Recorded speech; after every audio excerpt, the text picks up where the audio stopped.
Welcome back to the video lecture series for Introduction to Data Programming using Scala. In this video, we're going to talk about variable record length files. So we just wrote a collection that's based upon fixed record length files, where every record in the file has the same length.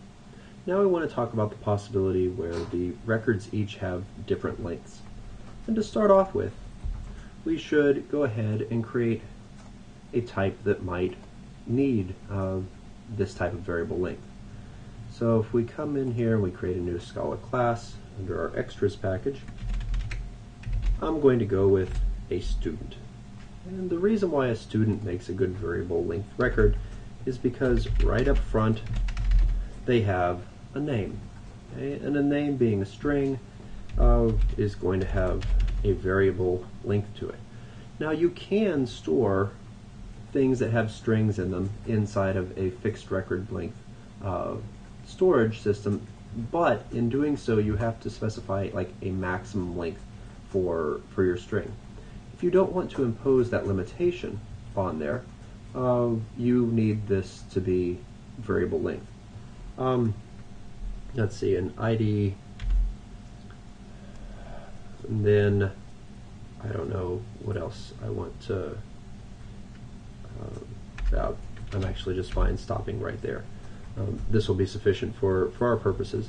I could come up with things like lists of courses and whatnot, and those would be even better in that different students would have taken different numbers of courses, but that's not what I want to focus this video on. So I want to give our student the same type of functionality that we had in our particle, and I should go ahead and make these vals.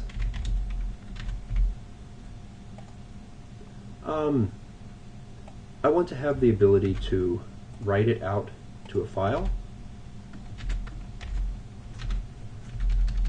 Of course, the write is going to look a bit different. How do we write out their name? Well, the first thing I need to do is write an integer telling me how many characters are in the name. And then I want to write all of those characters out. The data output does have a method for writing a string. It's called writeUTF, but I'm going to go about doing it this way, writing it one character at a time.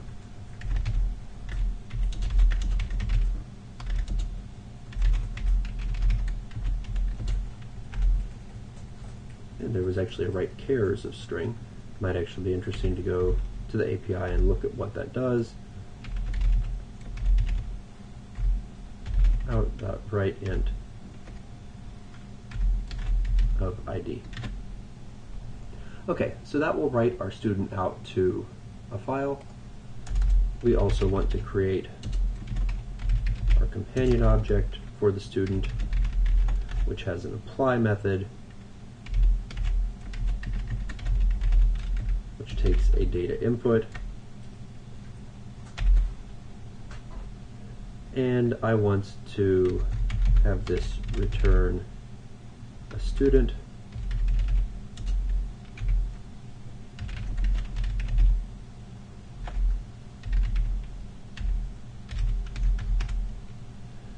To read in the name, I need to do something along the lines of for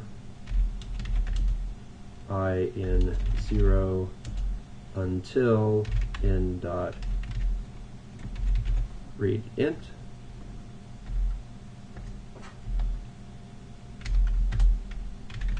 I'll come up with I'll use a var here. This really is not the best way to build a string, but it'll work for our purposes. You really should use a string builder for this. Yeah.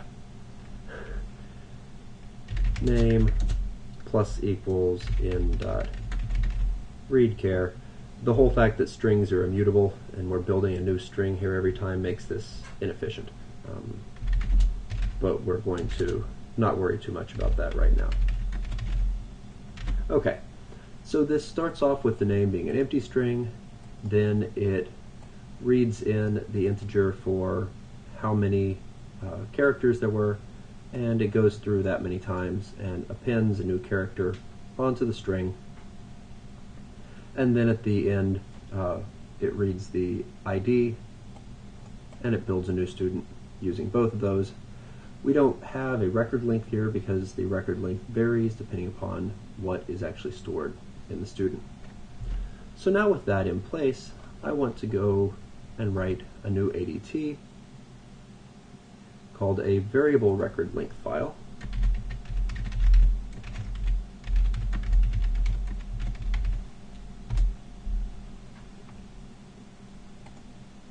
And to make this a little bit easier, I'm going to start off by copying the majority of this file.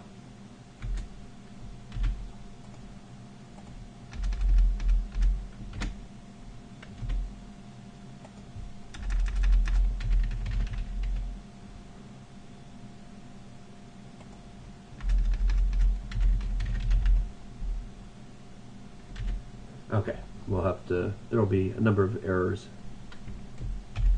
inside of here.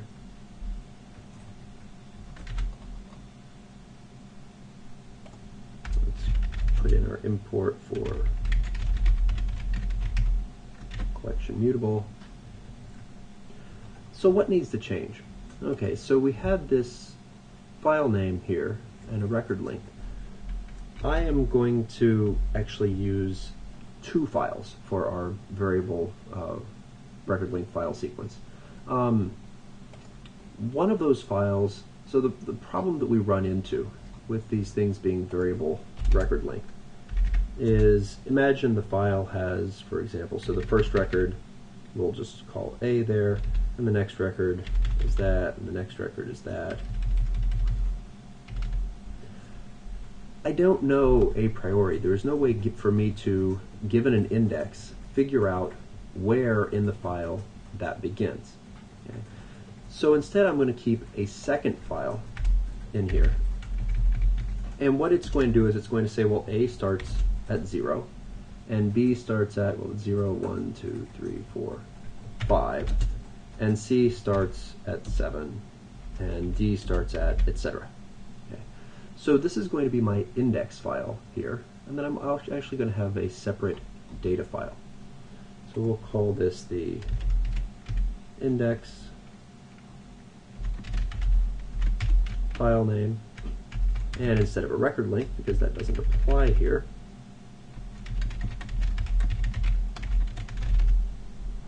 we'll make this the data file name, and I'm going to create two random access files here.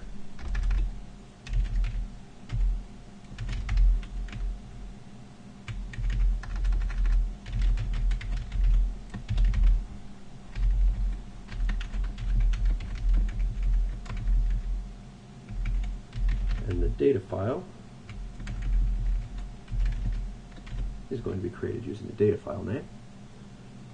Okay, so when we go to read something in, we can look up the location in the index file and then read that value.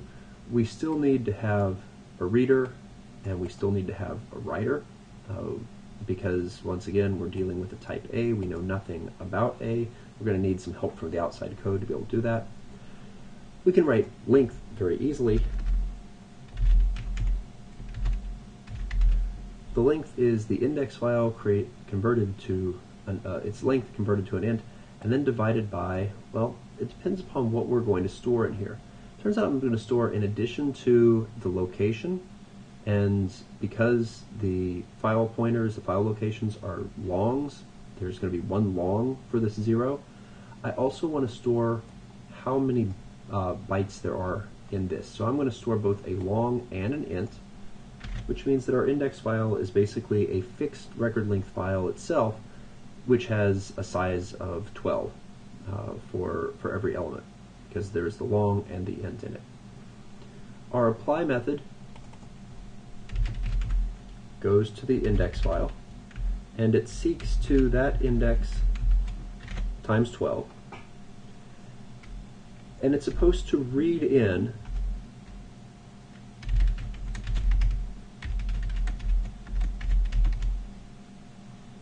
a long there, and we'll call that POS for the position in the file. Then we need to take our data file and seek to that position. And once we've done that, now we can actually read the value that is in our data file using the reader that was provided by whoever created this collection. So that gives us the ability to read and the ability to determine the length. Turns out that update is a fair bit more complex. Actually, we should go ahead and write our close method here.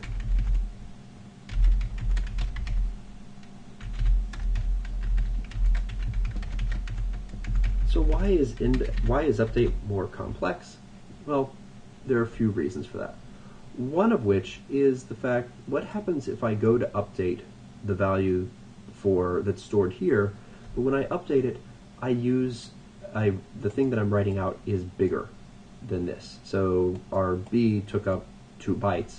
What if when I write it back out, it takes 10? Well, it turns out that in that case, I can't actually write it back out to the same location, otherwise it would overwrite C's and part of D. So I would have to then instead put all of the B's here at the end of the file and update this index so that it points to whatever that location was down there later in the file. Obviously, over time, this is going to lead to empty spaces, things that we're not using, and make our file overly large. So every so often you'd have to run through and reprocess these 2 files to compact things, basically put them back in order with no gaps in between them. But we're not going to write the code for that.